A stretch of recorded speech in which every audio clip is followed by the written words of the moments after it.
亲爱的朋友们，欢迎来到微光夜读。被首富认亲那天，我正在矿场挖土，万米长的红毯直接铺到矿口，全城狗仔齐聚，引得所有工友围观。迈巴赫的车门打开，传闻中的甄少爷拧着眉头，满脸嫌弃：“你就是沈兆衍，一身穷酸味。盛家内院不允许带土。你去澡堂洗800遍，我勉强同意你进大门。”说完，拿一张50万的支票抽在我脸上，用只能2个人听到的声音，恶狠狠地说：“小瘪三，这辈子都没见过这么多零吧？”我捏着支票傻了，回头看了一下我价值8000亿的金矿，不知道他这句没见过在骂谁。接下来开始我们本期故事。记得点击订阅并开启小铃铛。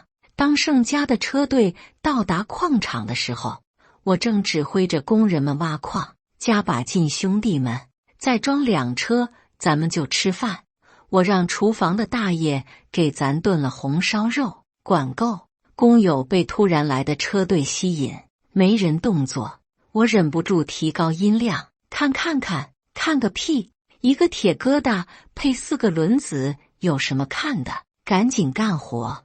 我驱散了这帮看热闹的矿工，拎着大锤就向车队走去。上个月我那个便宜老爹也不知抽了什么风，组织全体工人去体检，说是矿上的福利。顺便跟着去的我检查出与盛家 DNA 高度匹配，一时间全城轰动。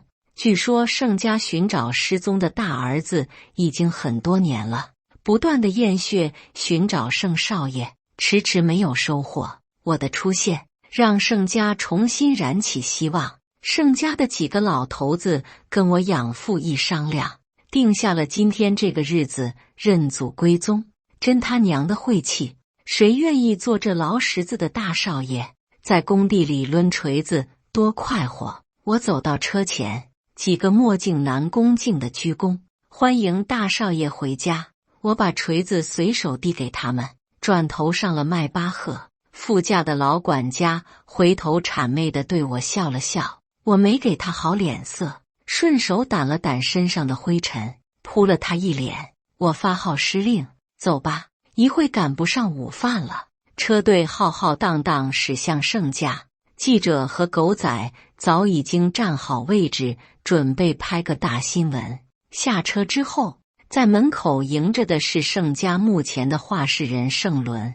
见我下车，他皮笑肉不笑地向我走来，装作大度的样子，拍了拍我的肩：“哎呀，我的好弟弟，欢迎回家。”然而下一秒却用只有我能听见的声音说：“你小子心里有点数，看清楚谁才是盛家最在乎的儿子。只要你以后乖乖的，不争宠，不会少你的好处。”他随手拿出一沓钱递给我，还故意给记者们一个拍摄角度，仿佛在施舍我一样。妈的，就这点钱，跟老子装什么阔？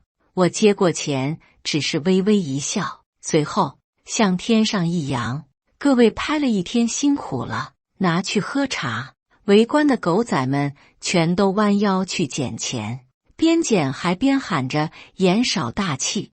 我从盛伦身旁走过，毫不客气地回怼：“这点钱都不如我取暖时候烧得多。”没有顾忌盛伦铁青的脸，我自顾自向院内走去。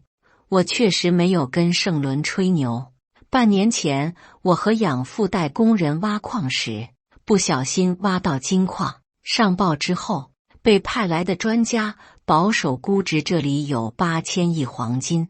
我和养父顿时傻眼：多少？8000亿？几辈子都花不完的好事都落在我头上了。院内，盛伦上前一步拦住我的去路，满脸嫌弃：“这全身都是灰，你先赶紧洗个澡吧，呛死我了！这煤矿里出来的土狗，连最基本的教养都没有，你懂个屁！这叫劳动者的气息，而且那是金粉。”盛伦这一拍，好了，2000块飘出去了，怎么不洗澡？你还不让我进了？盛家有规定，衣冠不整者不允许进入。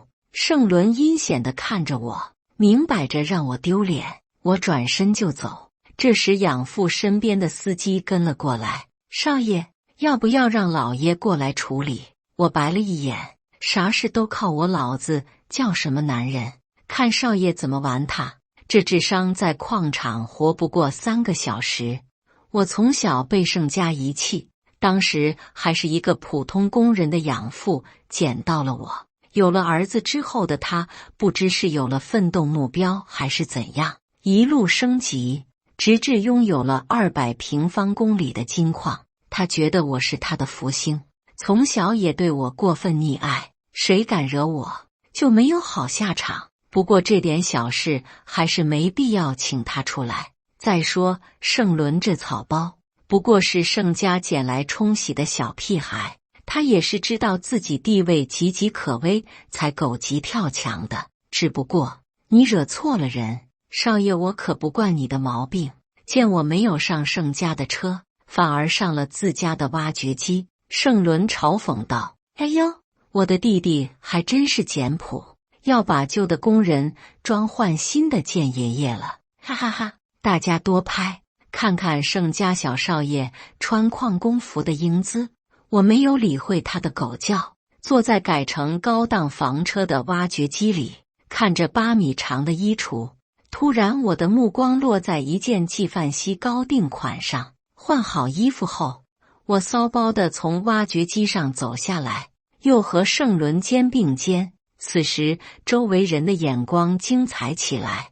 我穿的跟盛伦是同一个牌子的西服，只不过盛伦的是今年新出的奢侈款，20万，而我的是设计师全手工定制，500万。在场都是明眼人，记者们也是疯狂抓拍。这件衣服定价是30万吧？我操，真的好，30万也就买个扣子。你没看有伊芙琳大师的签名吗？这是限量款，1年就出10件，7位数打底，就这还得有关系才能买到。这记者倒是有见识，不过这衣服我要多少件有多少件，因为伊芙琳就是我的养母。我朝着那个记者打了个手势，意思是去司机那额外领一份小费。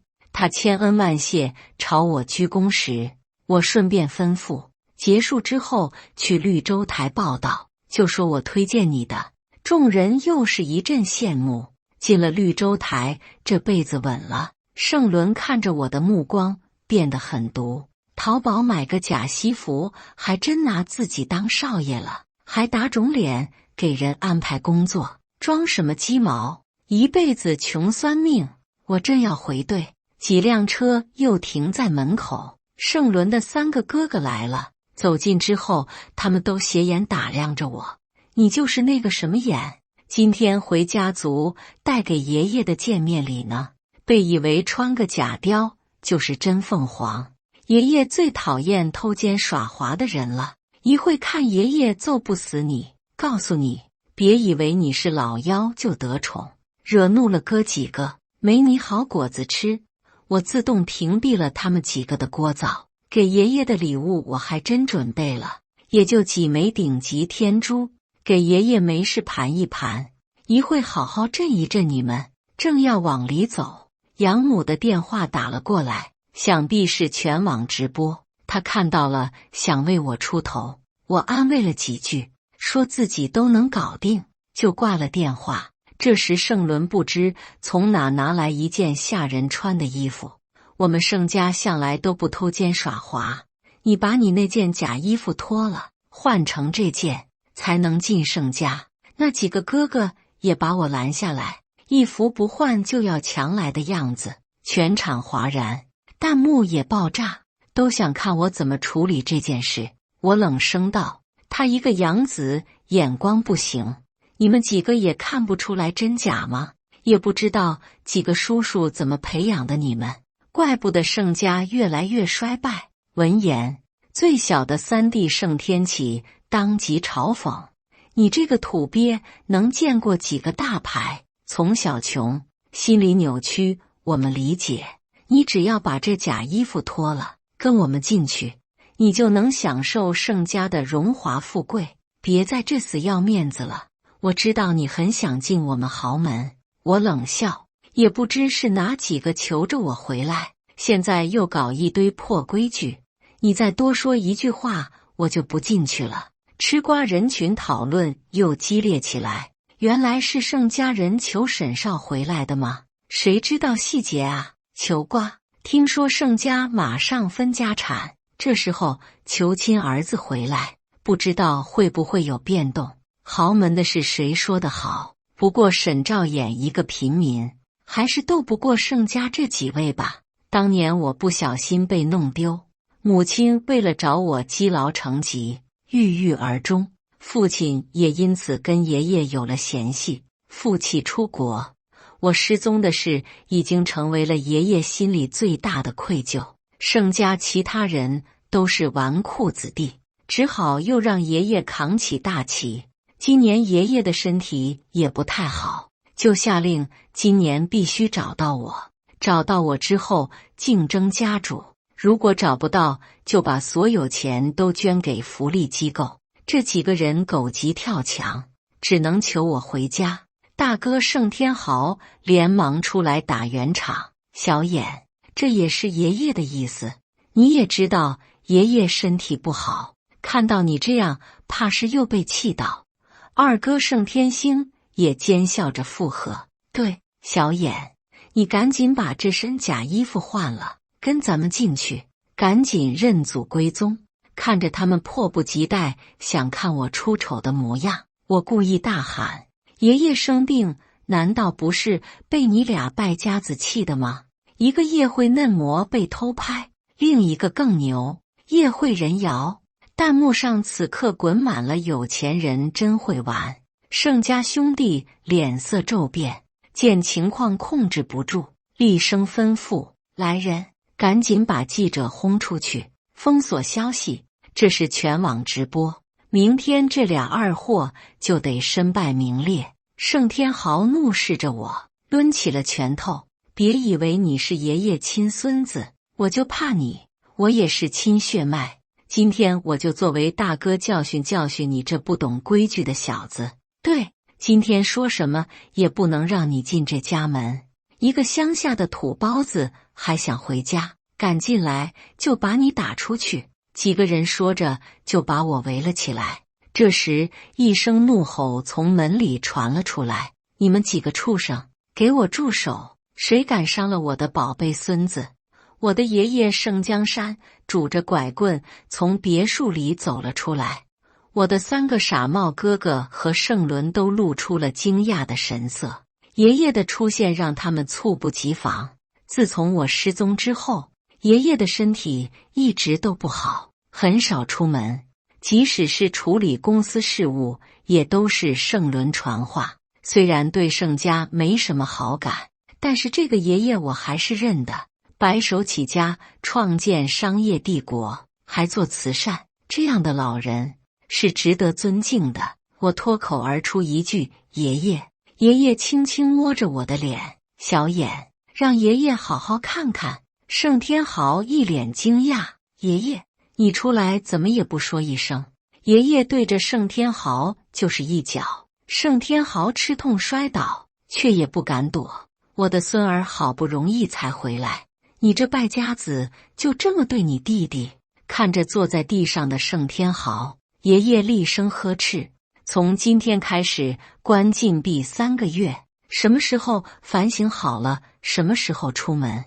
门外的记者像是看到了什么大新闻，长枪短炮围上来：小少爷得势，盛家这是要变天了。盛伦见情况不对，立马拍了拍爷爷的后背：爷爷您消消气，我们跟小衍闹着玩呢，这么多人，别骂大哥了，这不是让外人笑话吗？咱们进去说。盛伦这个笑面虎，怪不得一个外人能独揽大权。爷爷没说什么，只是拉着我往别墅里走，一路上嘘寒问暖，让我心里很是感动。这个大家族只有爷爷能让我感受到亲情。进入别墅落座，爷爷让我坐在了他的边上，成为了全场焦点。感谢大家今天光临盛家，给大家正式介绍一下，这是我的孙子盛兆衍，大孙儿，跟大家打个招呼。我依次打了招呼，爷爷似乎是要宣布什么决定。盛伦和其余3人互相使了个眼色，然后跳出来说：“诸位来宾，今天除了是衍帝回家认祖归宗的日子，同样也是爷爷75岁的生日。今天我在这祝爷爷福如东海，寿比南山。能够进别墅的也都是有头有脸的人物。”对盛伦交口称赞，盛伦得意一笑，拍了拍手。他的小弟们拿上来一个箱子，这是翡翠珊瑚。天啊，盛伦真是孝顺。在宾客们的赞美声中，盛伦十分得瑟。爷爷看起来也很喜欢这个礼物。盛天豪3兄弟也都献上了自己准备的礼物，也都是一些稀罕玩意，寓意长命百岁。爷爷虽然高兴，但也知道给我个台阶下。小衍，你能回来，爷爷就很高兴，你才是爷爷最好的寿礼。我心里一暖，回了爷爷一个微笑。盛伦打断了我们爷孙温馨：“衍帝，今天爷爷过寿，你给爷爷准备什么礼物了？拿出来让哥哥们开开眼。这狗东西想让我难堪。”盛伦请的托也开始议论：“他一个没矿出来的穷小子，能送什么？不会给老爷子送块蜂窝煤吧？哈哈哈！一个土包子，哪有咱们伦少有孝心？要我说，老幺回来了，也还是得让盛伦打理盛家。”盛伦有了狗腿子的助力，得意地看着我：“来吧，衍帝，让大伙看看你的礼物。”我没理会他的嘲笑，从兜里摸出一个精致的小盒子，盒子里静静躺着9颗晶莹剔透的天珠。盛家兄弟脸色顿时一僵，随后放声大笑：“哟，爷爷过生日，你就送几个破玻璃球啊，让不让人笑话？”盛天启翻着白眼嘲讽我：“我操，极品天珠！”台下有懂行的人惊呼：“退下！丢人现眼的玩意！”爷爷一拐杖打在盛天启身上，他把天珠拿在手里，仔细把玩。“小衍，这爷爷不能收。爷爷，你收着吧。孙儿之前没能尽孝，以后孙儿好好孝顺你，送爷爷9颗天珠，祝爷爷活到999。”好，好。爷爷已经被我哄得见牙不见眼，拿着自己的新玩具跟几位老友嘚瑟。我一脸讥讽地看着盛家4傻：“我这礼物怎么样？几位哥哥来点评点评。”盛天启一脸不服：“切，谁知道真的假的？不可乱说。”一位老者喝断盛天启。此时我无比感谢这些宾客替我装逼。老夫有幸参与了去年的拍卖，这天珠一共99颗，都有编号。江山手里这正好是最后9颗，做不了价。全场震惊，他们都知道去年的天珠卖出了惊人的价格，但他们不知道99颗都被我养父包圆了。盛天启在想说些什么，看着爷爷的拐杖，却也不敢再出声。几位老人一边欣赏着天珠，一边夸着我年轻有为。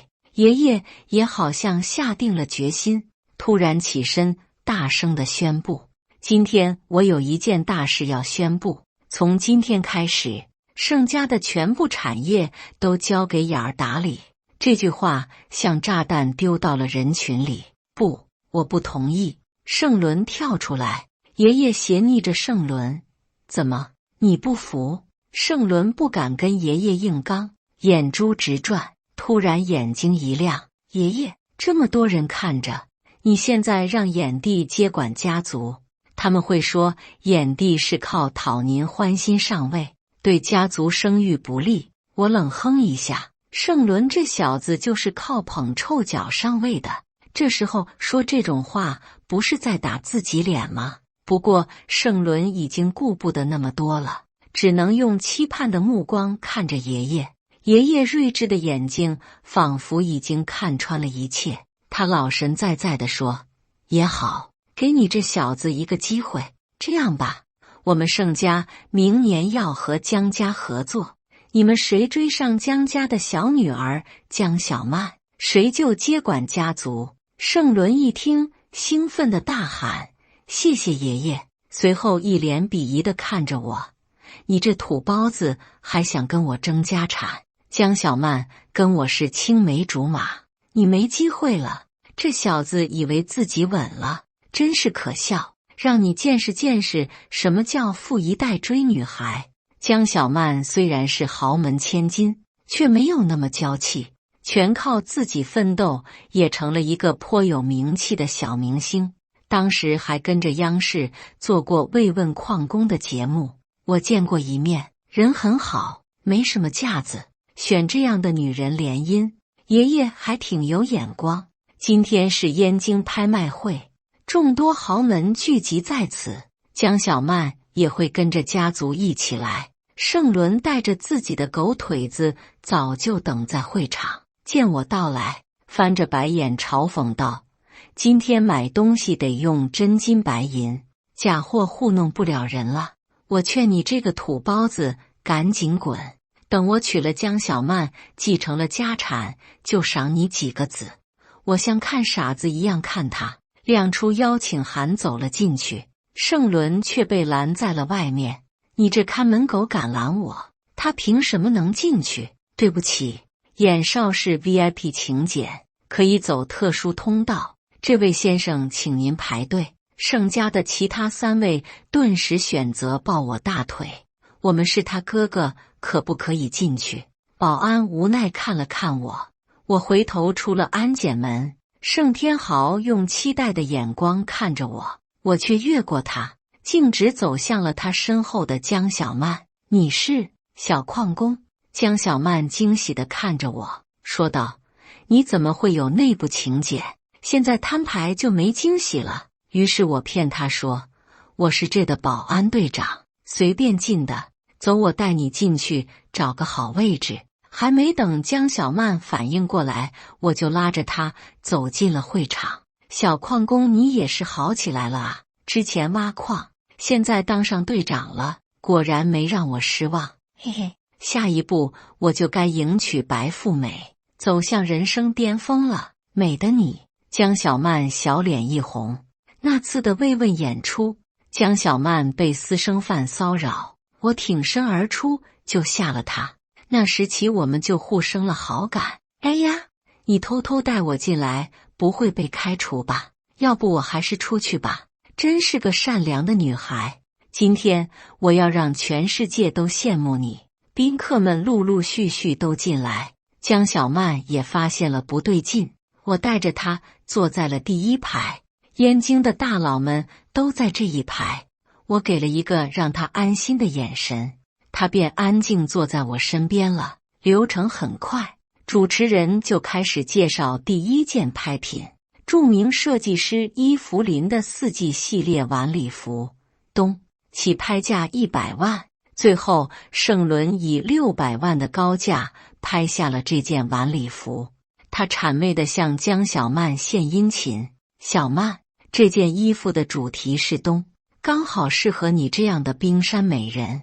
我送你怎么样？”江小曼看了看我，征求我的意见。盛伦顿时大呼小叫，把所有人目光吸引到这边来嘲讽我。有的人装得挺厉害，举牌子一次都不敢举，不会穷的1毛钱都没有吧？我微微一笑，对着对讲机吩咐了一句，几十个礼仪推着展架走了出来。主持人顺势介绍：“这是伊芙琳大师24节气系列晚礼服全套，眼少为您提供的，江小姐可以随便试穿。”全场皆惊，这也太土豪了吧！一个系列弄来了，天啊，好浪漫！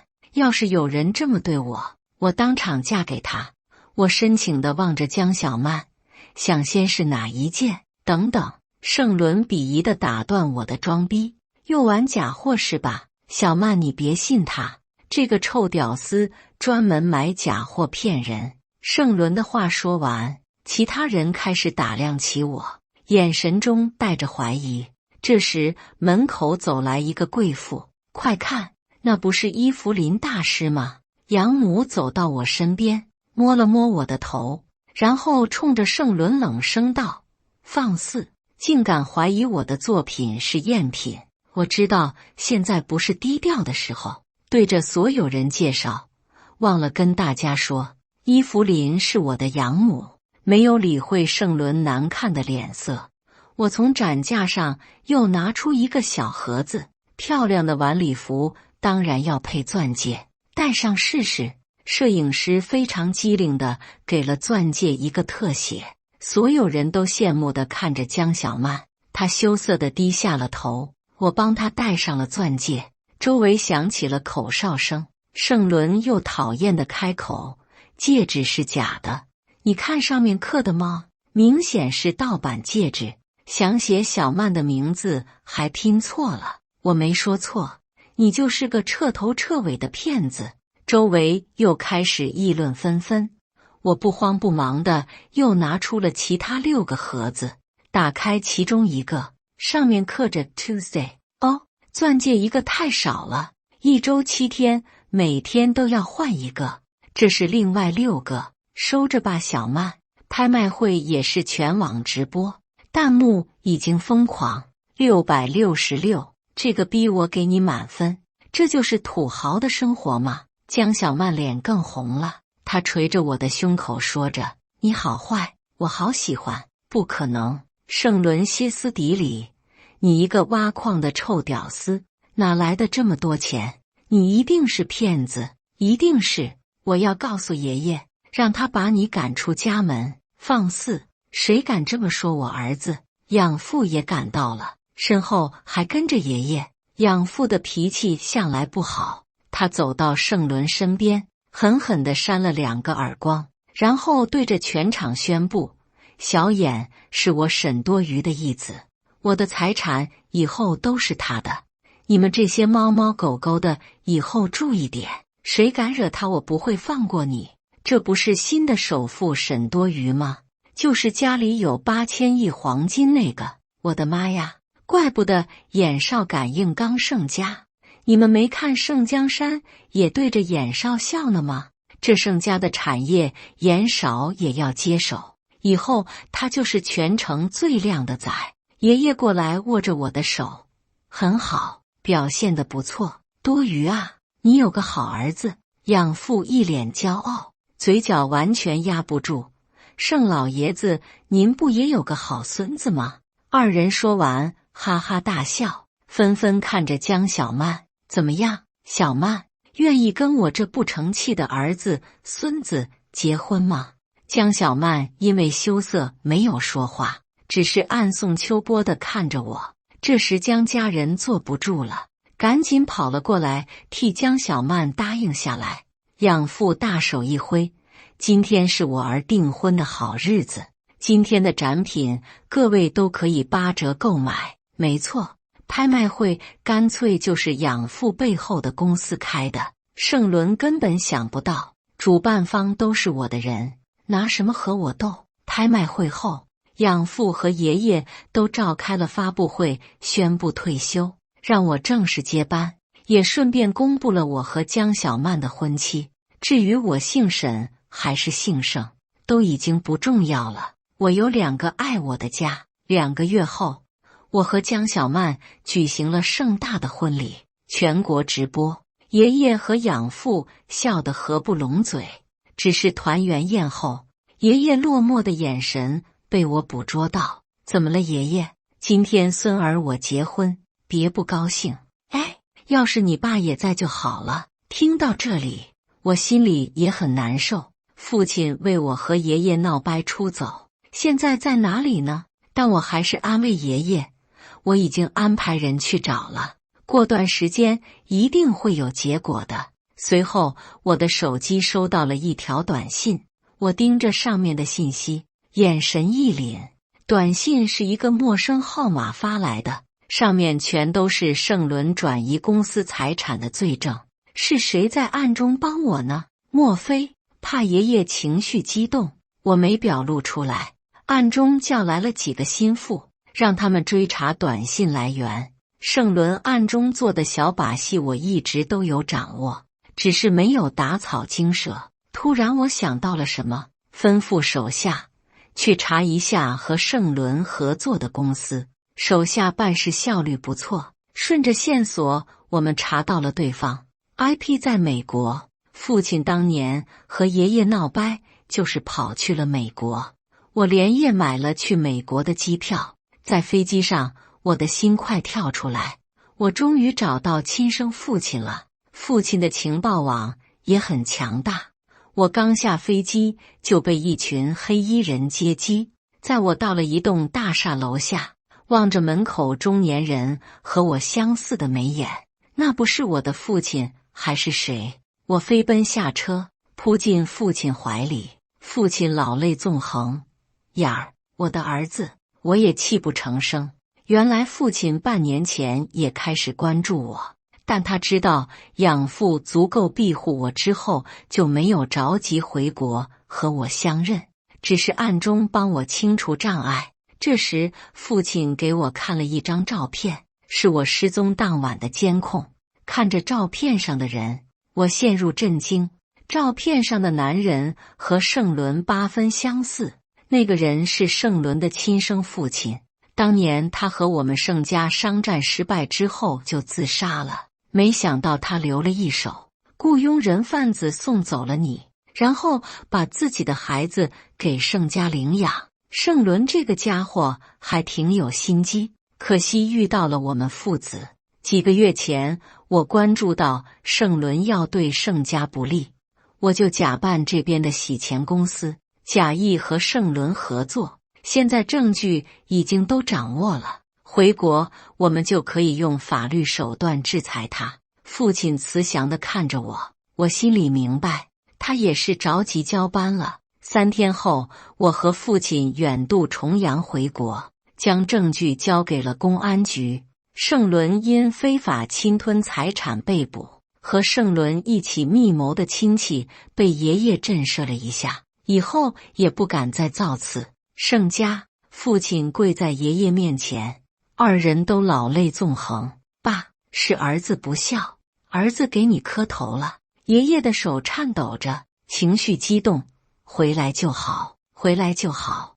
我和小曼也笑中带泪。父亲回归之后，又举办了盛大的回归仪式。在仪式上，我从父亲、养父养母还有爷爷手里又交接了一遍财产。几位老人看着小腕隆起的小腹，皱纹都笑平了。这时主持人叫我上台，让我们欢迎新的董事长上台讲2句。我走上台，心情激动，属于我的一切终于都回来了。感谢大家的观看，本期故事精彩吗？欢迎大家在下方评论区吐槽。如果你喜欢这类故事，记得点击订阅微光夜读，并分享给更多的人，这会对我帮助很大。再次感谢大家的观看。